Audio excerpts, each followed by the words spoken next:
morning, gentlemen, and good morning, Roger. It's great to talk with you, Roger. You recently celebrated your 80th birthday. Congratulations for that. Tell us what life looks like for you now. Well, life looks a bit different at 80 than it did at 60, that did at 50, that did at 40. There's undoubtedly that's the case. So fortunately, I'm still in excellent health. I'm active physically. I walk 10 or 14 kilometres most days. And I look to the future with a keen feeling of anticipation. I might return to that in a minute, but I enjoy the blessings of a wonderful wife, 3 wonderful children, and soon to be 8 grandchildren. And they are a great joy. So life, I'm not completely retired, but I am getting close to being completely retired. It's, I've got to say, enormously enjoyable. And I look to the end of my life with a feeling of anticipation, not fear. Oh, that's wonderful. Well, that's really good. We'll no doubt unpack that a little more in the next few minutes. You are mainly known for your role at Woolworths. Let's turn the clock back to the beginning. What was life like for you growing up?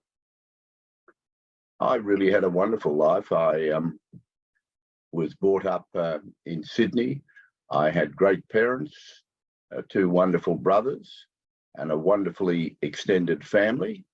We had periods of shall I say, financial challenge when I was being brought up. My parents, I know, battled to afford my school fees and things of that nature.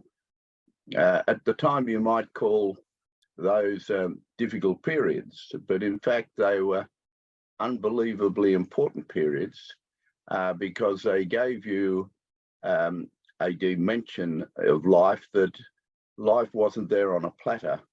Life had to be worked for.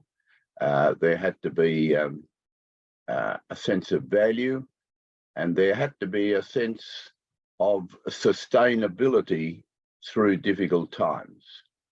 So whilst I had loving parents, we had challenges, and they had a very big effect on who I became as an adult. Do you want to tell us a little more about the challenges in your childhood? Well, the challenges were my father and his 2 brothers, mainly led by my elder uncle, Roger Corbett, built up from zero a very substantial business in Australia called Roger Corbett Chemicals Proprietary Limited. And in their early 50s, they sold the business to CSR, and it became CSR Chemicals. And my father invested his money quite widely, unfortunately not wisely in some aspects, and lost an enormous amount of his money in a misadventure in business, and that put enormous pressure on our family. We lived in a beautiful home in Mossman, but often cash flow was a significant problem. Okay. And for you personally, highlights of your childhood? Well, I think one highlight is I was caught in the polio epidemic. As a young boy, I was 6 or 7 at the time. I spent a very substantial period of time in Prince Henry Hospital. And my mother didn't drive, so to get to the hospital, she had to catch the tram, first of all into the city from the northern suburbs, and then from Wynyard out to La Perouse, where Prince Henry Hospital was located. That had a very big effect upon me.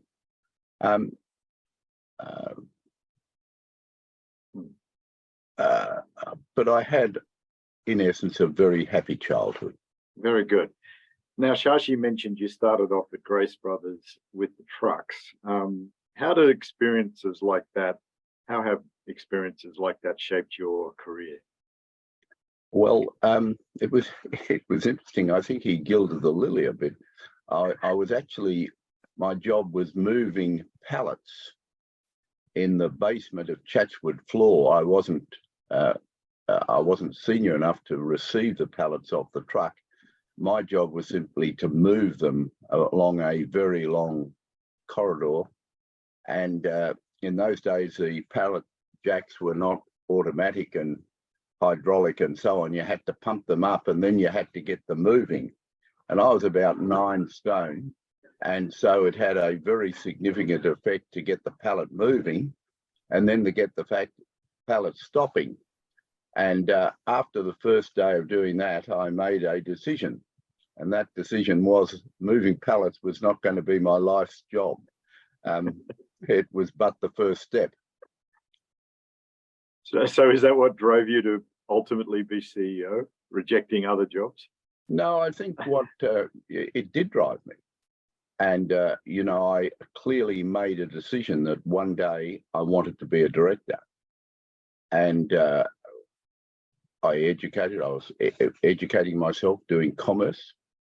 And I decided the only way to guarantee that was that whatever job you were doing, you had to be the best. And whatever it took to be the best, well, then that was necessary.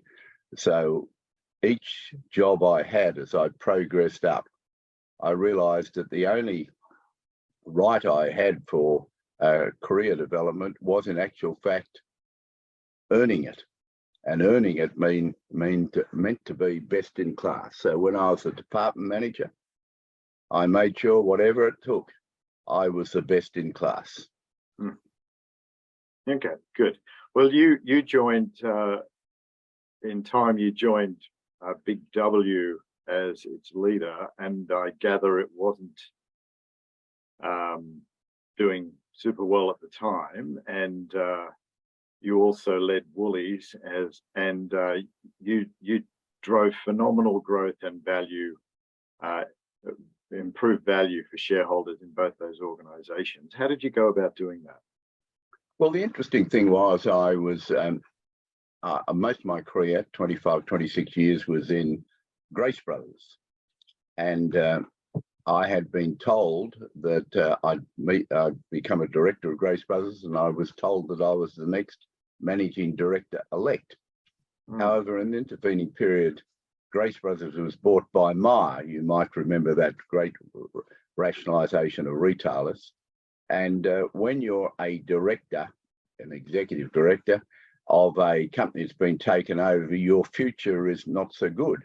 And I found myself out of a job. I'd never thought I'd ever leave Grace Brothers. And through the help of some friends, I got a job at David Jones as Director of Operations.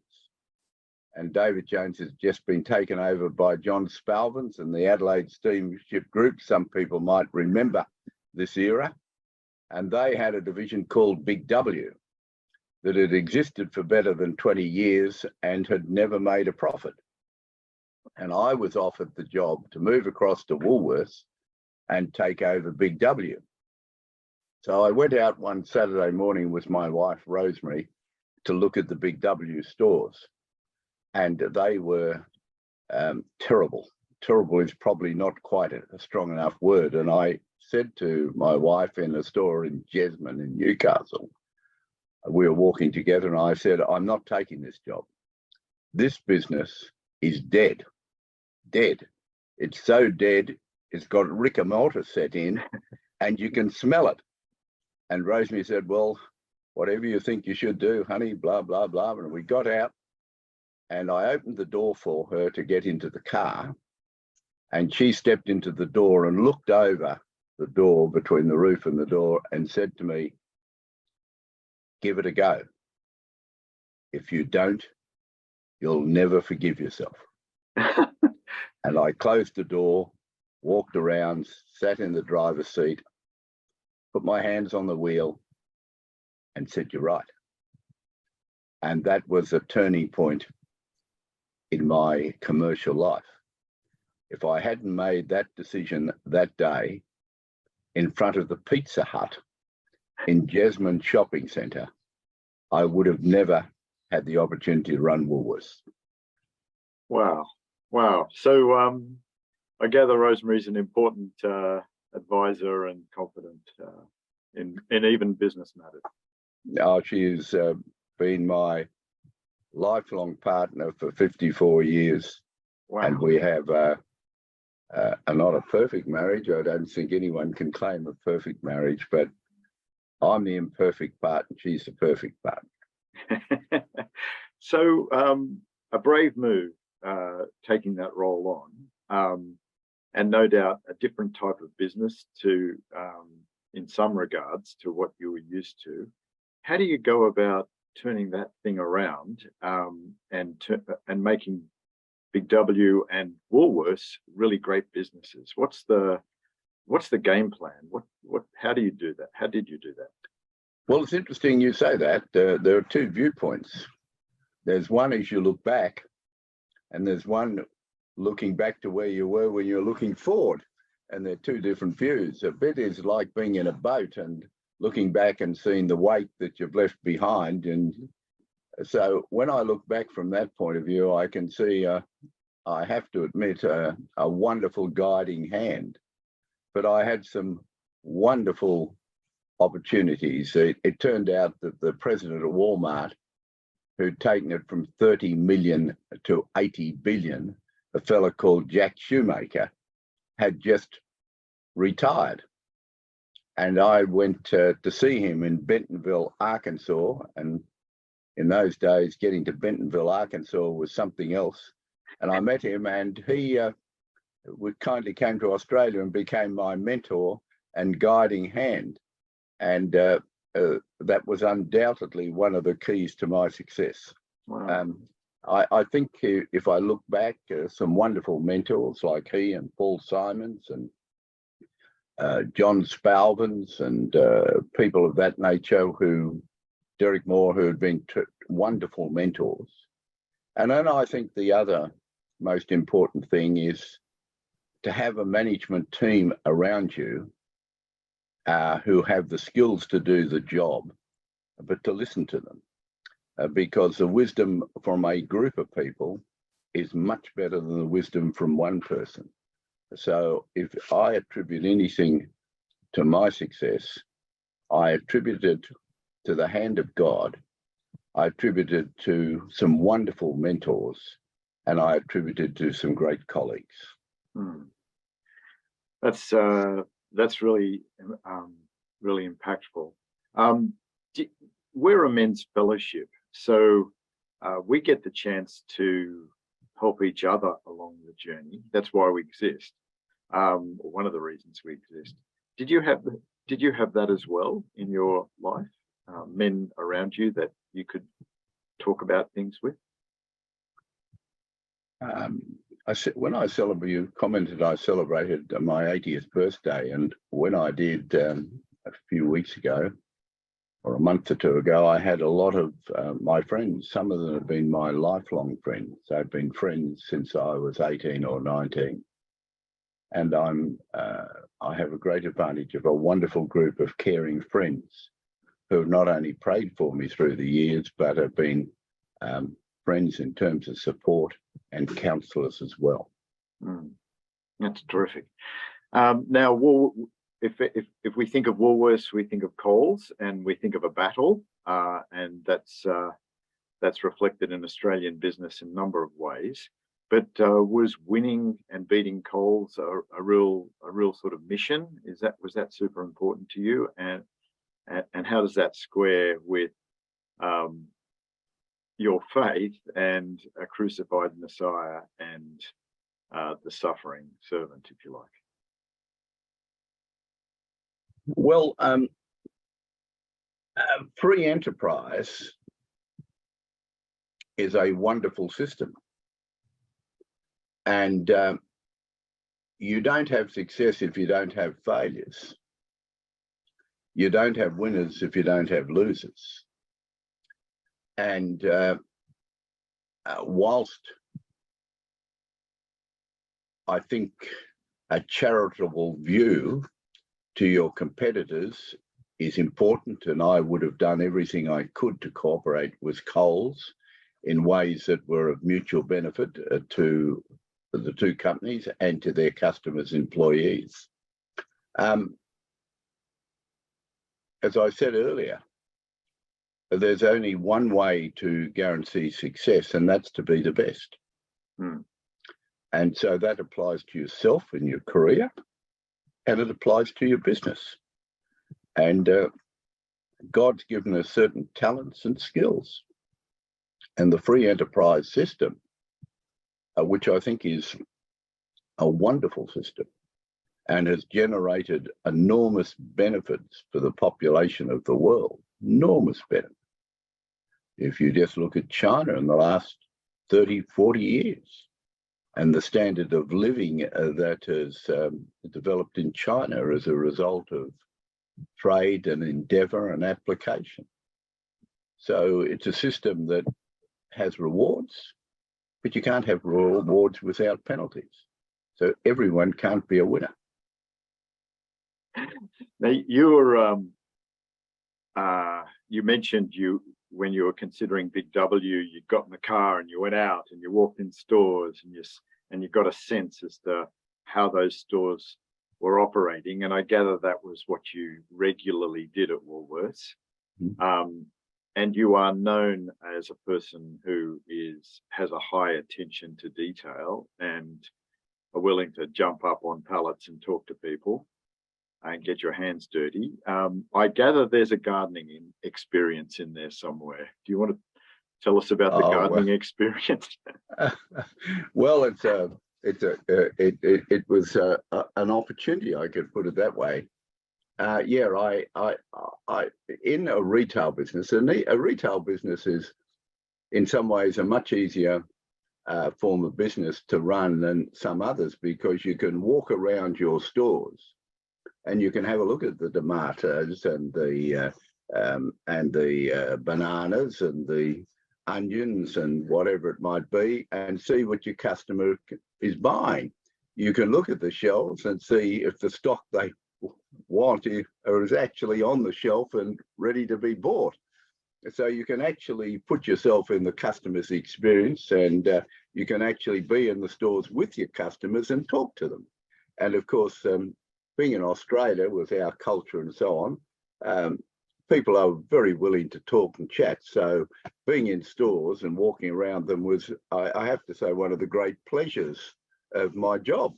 You might say, what an easy life, walking around stores. And yeah, it was a very easy life. And I used to, every so often get in the car and take my wife and I'd head off somewhere. Or I'd drive into Melbourne and I'd hire a car and I'd head off somewhere.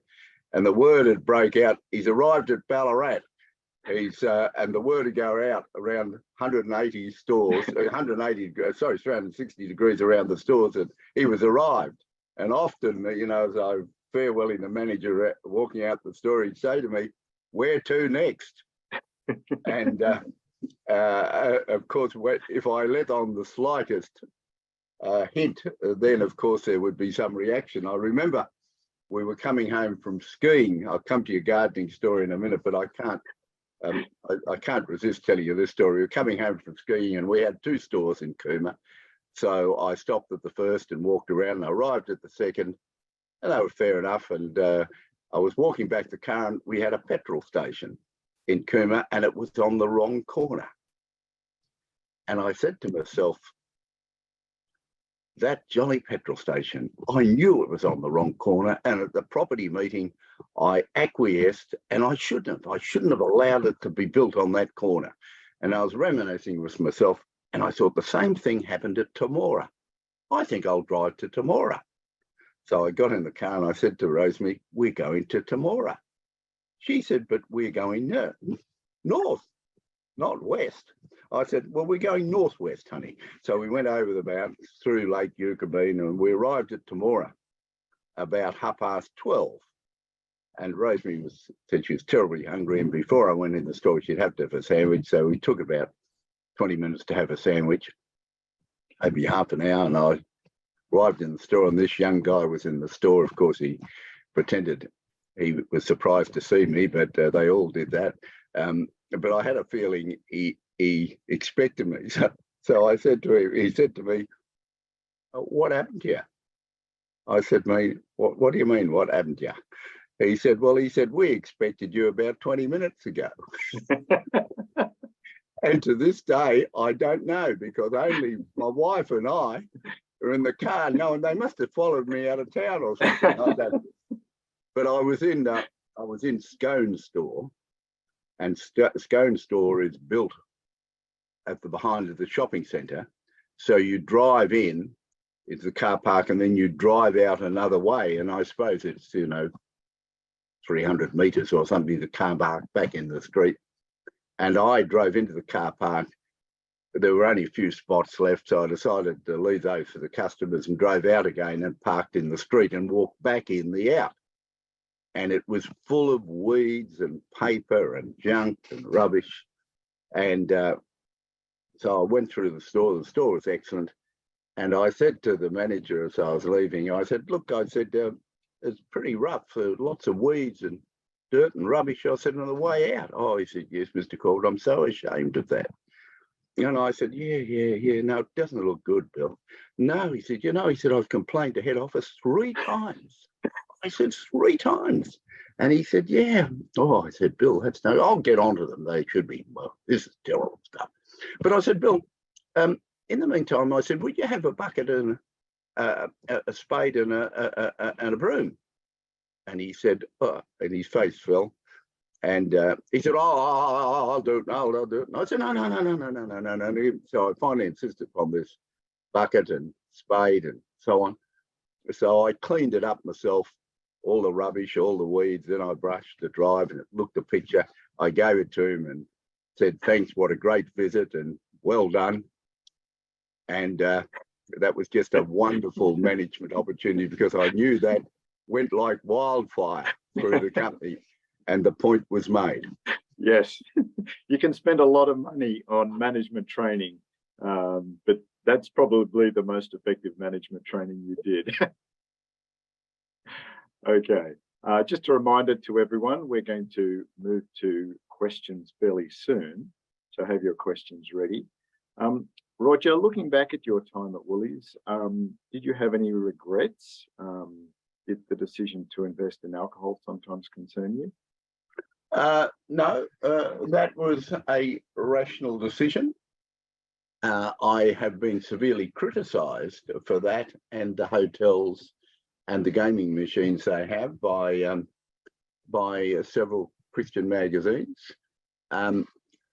But they won't have to give account for that. I will. And there was a position where you couldn't. Woolworths was in the liquor game. It is legal. I enjoy a glass of wine, like I'm sure many of the men, and an occasional glass of beer. So there's nothing intrinsic in alcohol. Many people enjoy a bet in Australia on the Melbourne Cup. So whilst there is a lot of suffering in some aspects of both alcohol and gambling, lots of Australians accept it as part of their life. And at the end of the day, we are shareholders in Woolworths for the shareholders' funds, and it's up to us to invest those funds in our business, and to do so effectively. Now, by effectively, I mean here there is a social license. So the decision to go into liquor was made tens and tens of years before I was there. The decision to buy Dan Murphy was a decision I made. The decision to, with the board, of course, and the decision to go into hotels in Queensland and thereafter into the rest of Australia to primarily give sites for Dan Murphy was a decision that the board took. Now, I saw it as my job as a Christian to ensure the license we had to provide gaming facilities in these hotels and to sell alcohol was done in the most responsible way possible.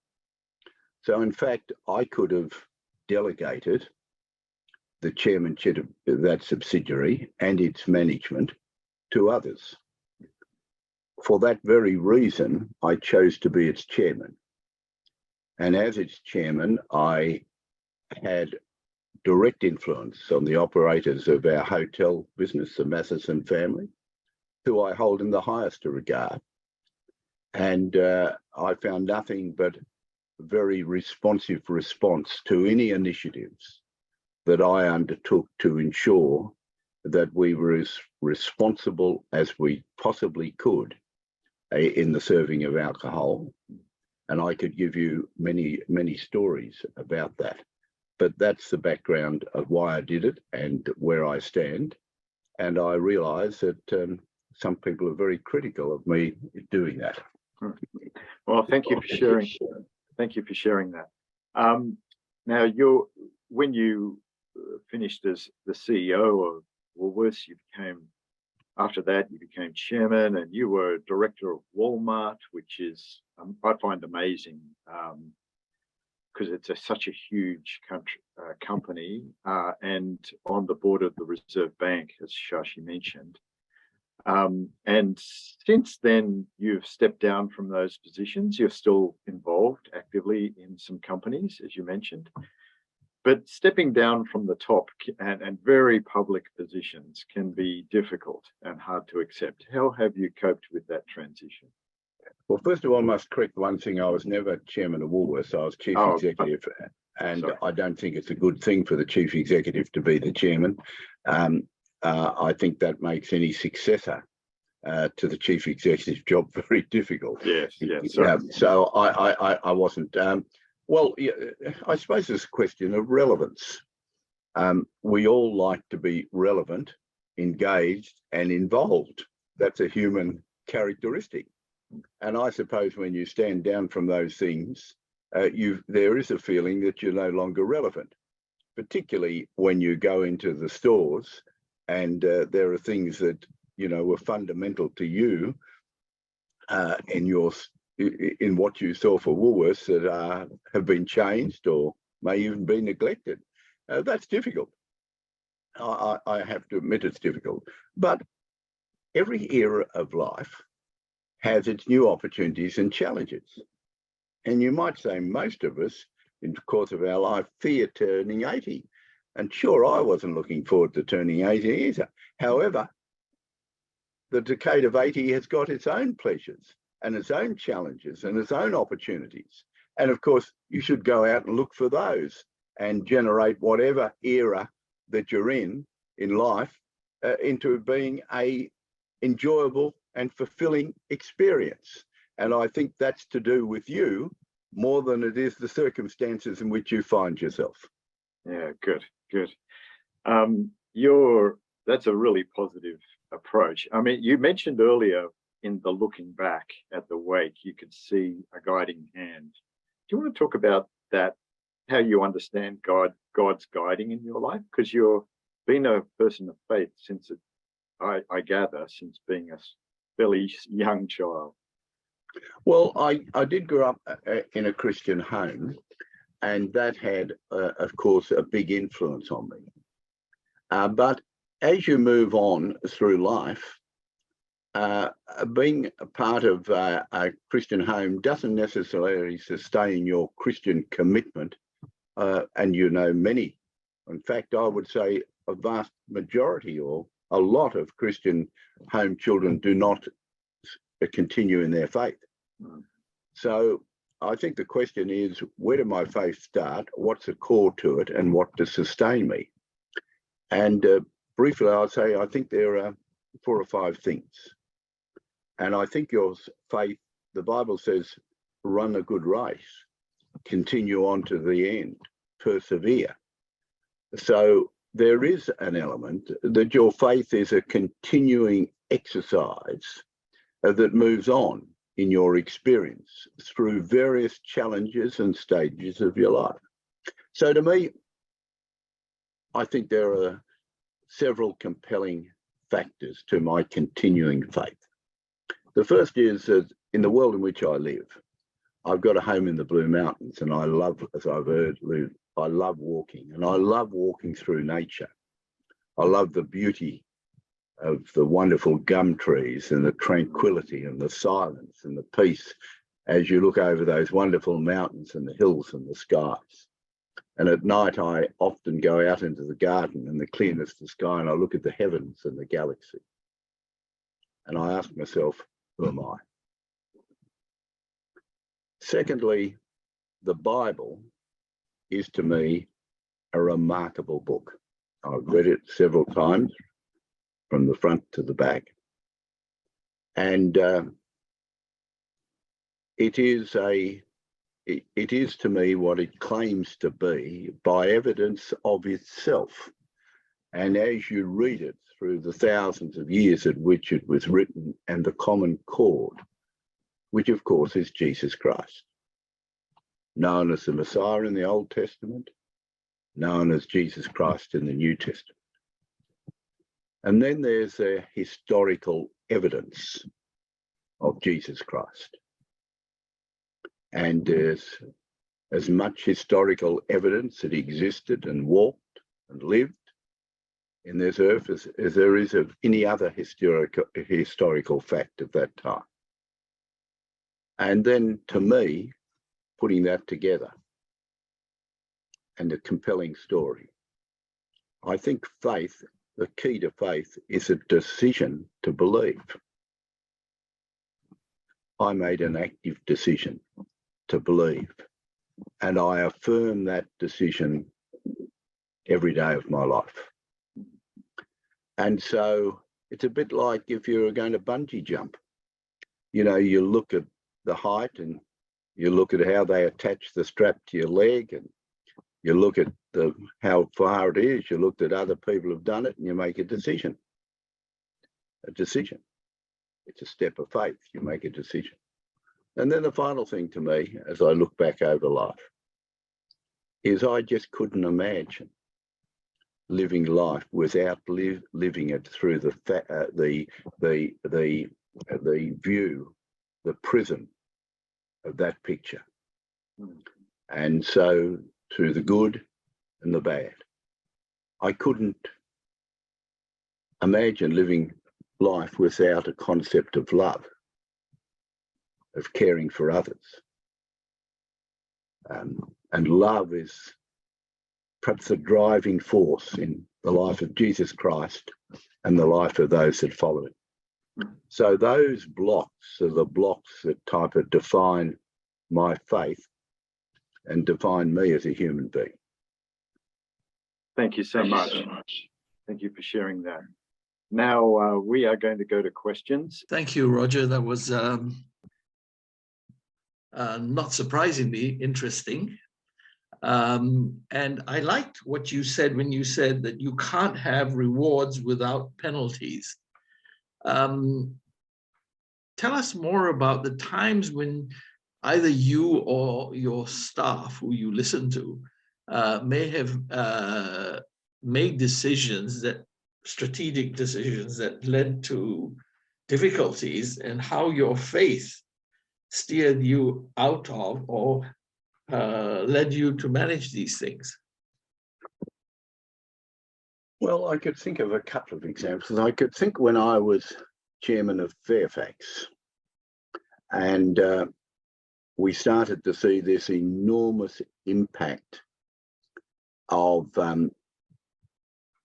the digital transformation in the delivery of information and how it hit the newspapers. And I remember sitting at a meeting, and Bain, who we'd commissioned, did some work for us on what was happening to newspapers around the world. And I can remember realising that we had to cut our costs dramatically. And Fairfax used to have what they were called the rivers of gold. They were called the classified advertising. So if you wanted to buy a car, a house, get a job, or found out who died, you read the Herald. And all of a sudden, they were gone. Seek took the jobs, and carsales.com took the car sales. And so life went on. And so the decision to axe an enormous number of jobs with unbelievable hardship was necessary to survive. And of course, Fairfax did survive successfully and was then now integrated in Channel 9. But if we hadn't taken those decisions at that time, now was I aware of the hardship? And did we take steps to support the people who were going to be misplaced? We sure did. So in this question of winners and losers and survivors and not survivors, and then I think the Christian view is to be enormously charitable and supportive of those people that don't have jobs or have lost their jobs or have been, if you like, the losers in the process. Now, this is terribly important for our society in the coming 10 years or so, where intellectual intelligence will have an enormous impact. And 40% of the jobs, at least, maybe 50%, some people predict, will not be there. You know, taxi drivers, bus drivers, petrol station operators, insurance people, all these people will not be required. And in fact, it is foreseeable in the world, as we know work today, that there won't be work for lots of people. So this will be more severe than the agricultural revolution, the industrial revolution. The digital revolution is going to change this world.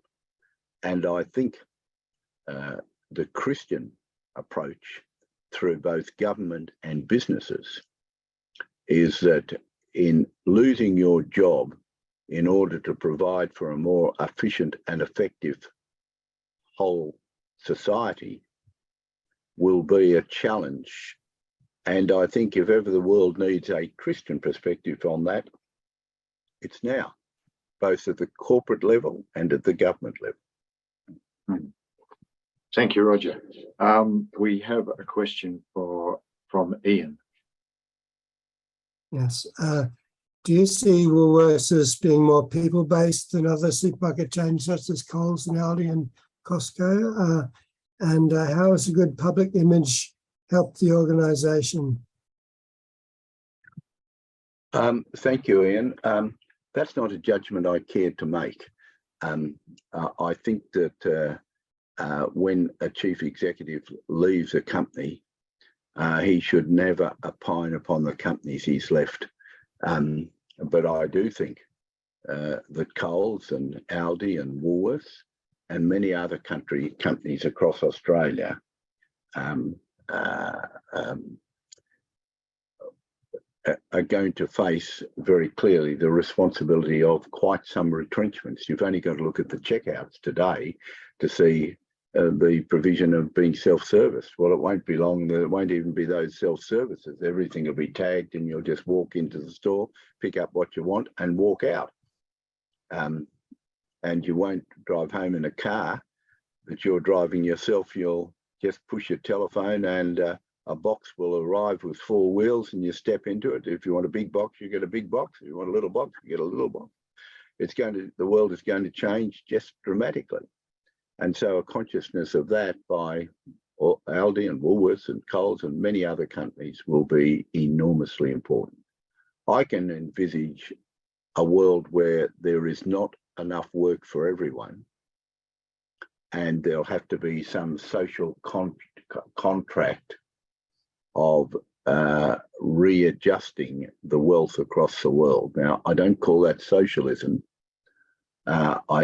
It's not a form of socialism, but it's a form of social or more or less Christian responsibility. I've just finished reading a book entitled "When America Stopped Being Great." I don't know if you've read that book, but it is a really interesting read, and it really deals with America where it is today. And one of the things in America is a terrible disparity in wealth. and a lack of a mechanism to adjust that. And so you see enormous wealth, but across vast parts of America, unbelievable poverty. And being a director of Walmart, traveling around America, Walmart stores tend to be in the lower socioeconomic areas. There are many people that are battling enormously in America. I think Australia is much better balanced in its adjustment, but it's certainly going to be our challenge in the future. Thank you, Roger. Now I have a number of questions in the chat, so all very different. Here's a question from Brendan. Coles and Woolies have recently supported a number of populist social causes. What role do you think public companies should or should not play in such political issues? Should a company openly support a cause it thinks is right, even if it's unpopular, and so may impact market share? Or should it go with popular options, even if immoral, simply to maximize profit? No, that's a really good question. Thank you very much. No, I think a company should be responsible in terms of social spread. So I've talked about retrenchment and fairness in retrenchment. I've talked about maybe facilitating job sharing. I think that's enormously important. I think they should be absolutely up front in gender and racial items of equality, absolutely be leaders. But I think they should take no part in the debate on areas of a more wider social question. So I don't believe the company should have taken any part in the question of same-sex marriage. I don't believe they should take any part in the voice or questions of that nature. They've got customers that will have different points of view on those. And I think that commercial businesses should not play a political part in questions that are primarily political, but in questions of social justice, in terms of sharing of wealth and the balance between wages and profits. For example, it is my view that the Business Council failed in the last 5 years in taking a leadership in the increased share of profits and the decrease in share of wages that occurred in Australia. And so profits grew, and clearly there was a disproportionate adjustment, which I think they should have taken a lead to adjust in some way. They failed to do so, and therefore governments have had to come in and correct that. It'd be much better, I think, if Business Council had taken a lead in ensuring there was a more equitable share. But as I've said in the question of the voice, or same-sex marriage, or things of that nature, then I don't think business should participate in the debate. Thank you. A question from David. What was the most difficult or challenging part of being CEO of Woolworths?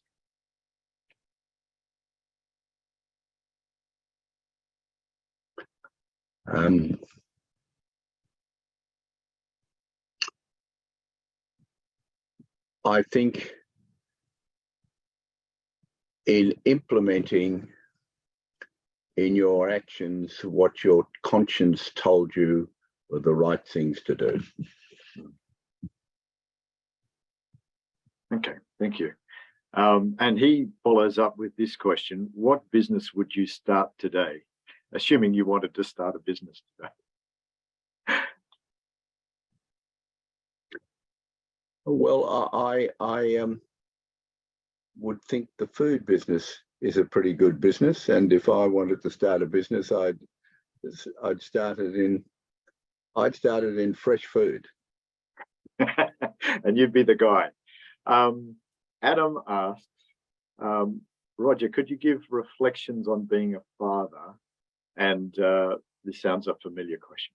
and balancing the challenges of being a father and your professional roles. And how do you think it's changed as you look at your grandkids?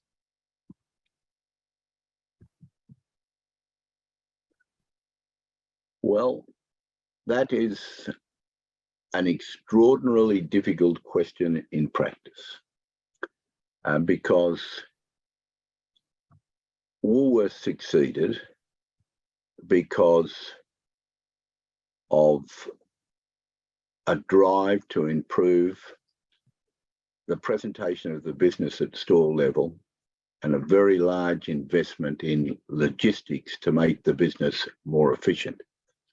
Because a large supermarket business is primarily, from a profitable point of view, a question of leverage. To do that required a lot of hours and hard work and focus by me and others. Now, did that cost family life? Yes, it did. But was I in a position to be able to educate my children and provide them with a wonderful life? And now support my family, my wider family? Yes, I was. And is being able to do that important? Yes, it is. So there is a balance. And someone said, I'm never going to regret when I die spending too much time at work. I'm never going to wish that I had spent more time at work. That's true. However, equally, the benefits of a successful business, because Woolworths, when I was fortunate to become chief executive, the shares were $2.43.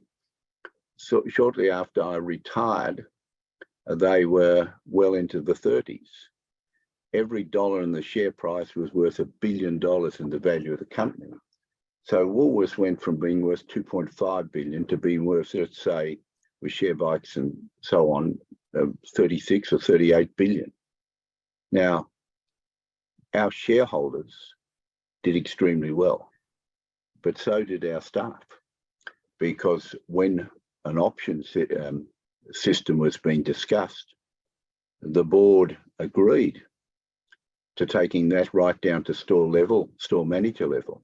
So there were many store managers in Woolworths that made $500,000 in their share portfolio over that period of time. So it benefited an enormous number of shareholders. It benefited an enormous number of staff members. Many staff, you know, I'd go into the store and I'd say to a guy, what do you think of the share price?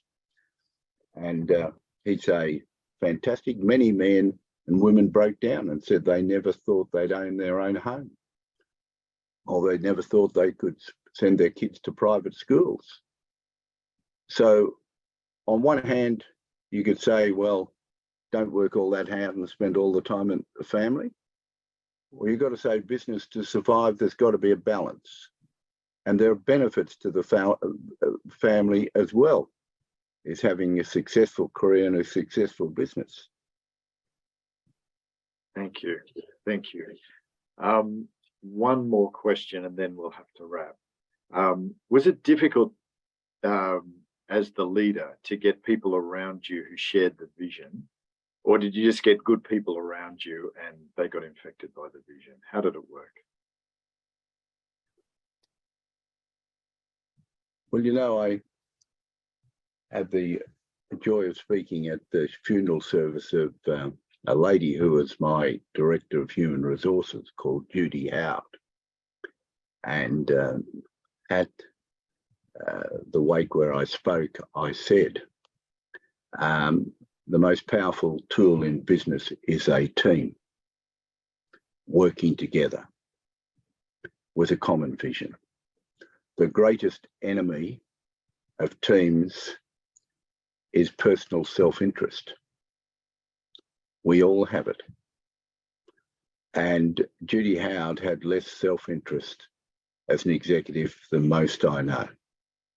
So it's always balancing in a competitive society, in a competitive workforce, self-interest against common interest. And the more self-interest you have, you've only got to look at our political situation over the last 4 or 5 years, particularly on the conservative side of politics, to see how self-interest over team is a very destructive force.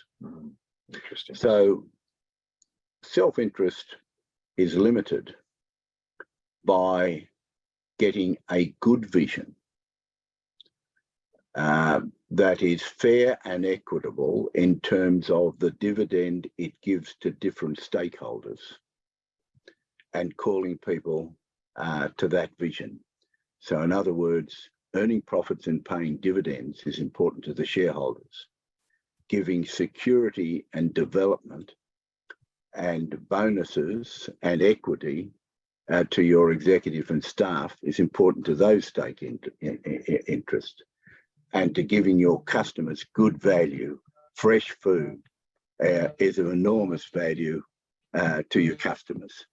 So a vision is a vision that really shares the benefits equitably and fairly across all stakeholders, and people can see that vision and commit themselves to it. And having a graphical presentation of that vision is a very important way to communicate it. Fantastic. We are out of time. Roger, I want to thank you so much on behalf of everybody on the call. I've seen messages of people that have had to leave saying, great call, great talk. Thank Roger. It's been wonderful speaking with you today. And thank you, Robert. And I might say, great questions. That's what makes it. Good question. There's a team behind the question. Everybody, you will get an email today just for some feedback. But in that email, there'll be details of how you can join a small group next Friday. So the small groups will be meeting all over the country next Friday. And if you want to join a group, look out for that email you'll get today. It'll have details. In Sydney, Hobart and Brisbane, there will be a local speaker in 2 weeks' time, and we will make the Sydney talk available for those who join by Zoom. Again, thank you, Roger. I would like to ask Ian Campbell to close us in a brief prayer.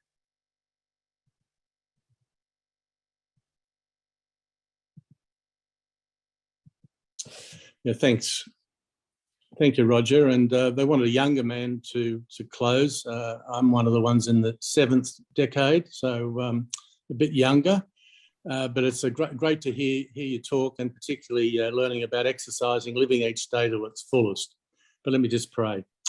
Dear Lord, we thank you for Roger's frankness, his ability to share his life, the good highs and the lows, but also for the wonderful life that he has been given by you through his wife, Rosemary. 54 years of marriage is fantastic, but also the upbringing from his family, that he's been surrounded by friends over a long period of time. He's had good mentors and a very distinguished career. Also, Lord, it's just been great to hear of a person that continues to run a good race and to persevere with the opportunities that come each and every day. And we're thankful so much for him to remind us that the decision to believe is a personal one, but an invitation for us all to examine the evidence. So as we close, just encourage everybody to look out for each other, continue in fellowship, and perhaps make some further inquiries as to whether or not there's much truth as to what Roger was trying to get across this morning. Amen. Amen. Amen. Thank you, Ian. Thank you, everyone. It's lovely being with you. Have a wonderful day. Thank you. Bye-bye.